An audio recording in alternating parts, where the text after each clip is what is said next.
Hello, I'm Sunny Williams. I'm up here on the International Space Station. So this is Node 2. This is a really cool module. Of course, most of these modules you'll see they have 4 sides, and they're put together. That way we could sort of work on a flat plane, either a wall, a floor, another wall, or the ceiling. But you know, again, all you have to do is turn yourself and your reference changes. The reason I'm bringing that up is because this is where 4 out of 6 of us sleep. And so people always ask about sleeping in space. Do you lie down? Are you in a bed? Not really, because it doesn't matter. You don't really have the sensation of lying down. You just sit in your sleeping bag. So here's one sleep station right here. I'm going in right now. You can follow me if you want. So I'm inside. It's sort of like a little phone booth, but it's pretty comfy. I've got a sleeping bag right here that we sleep in, so we don't have sort of like a little bit of a cover. We don't fly all over the place. But you know, you can sleep in any orientation. I have it sleeping, feeling like I'm standing up right now, but like you saw, I'm on the floor. But it doesn't matter if I turn over and I sleep upside down. I don't have any sensation in my head that tells me that I'm upside down, so it really doesn't matter. The sleep station is also like a little office. We've got a computer in here. As you can see, we've got a couple little toys. I've got some books. I've got some clothes and other things that make it sort of like home. I'm coming out. And just for reference, that's one sleep station. This one's another. Right here. There's one on the ceiling, if you want to call it. Right here. And then there's a 4th on the other wall over here. So all of us sleep in a little bit of a circle. All right, come on back. There's more to show you.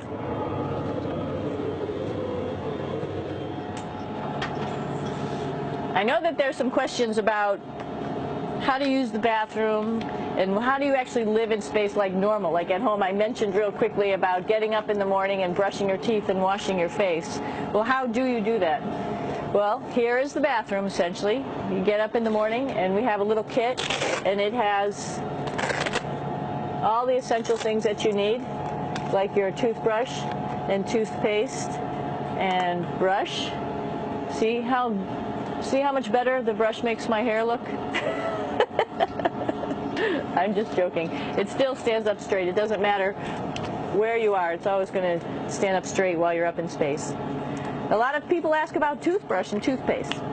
So, luckily enough, toothpaste, you can do it upside right this way, is sticky, and so it sticks to your toothbrush. No problem.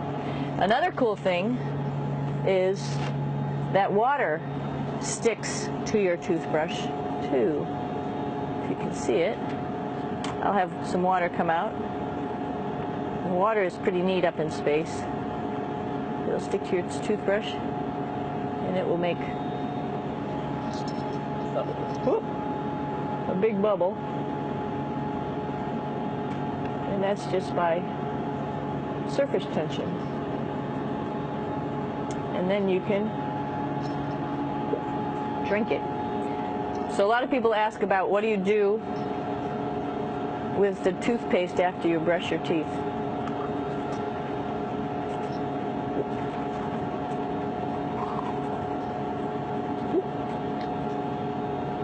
Two options. Swallow it, and it's sort of like mouthwash, but it tastes a little gross. Or you can just spit it out in a paper towel, and then you don't have to worry about it. Swallowing thing I wouldn't recommend at home. I'm only up here for 4 months, so it's not that bad.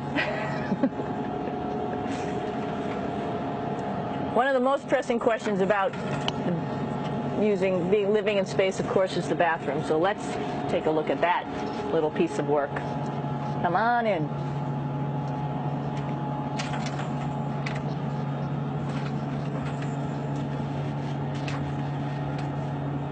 Here we are at the throne. This is awesome. You might see the little You might have noticed the little moon on the outside. This is our orbital outhouse right here.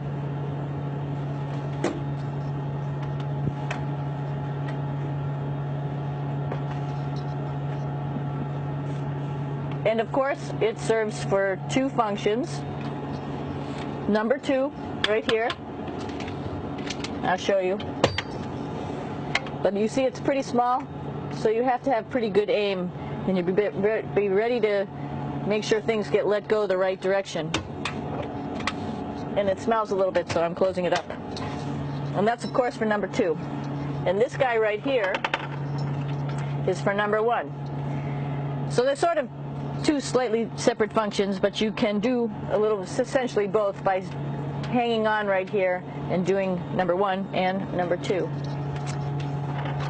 I might add it's color coded, so you really don't get it mixed up, which is nice. This is yellows for number 1.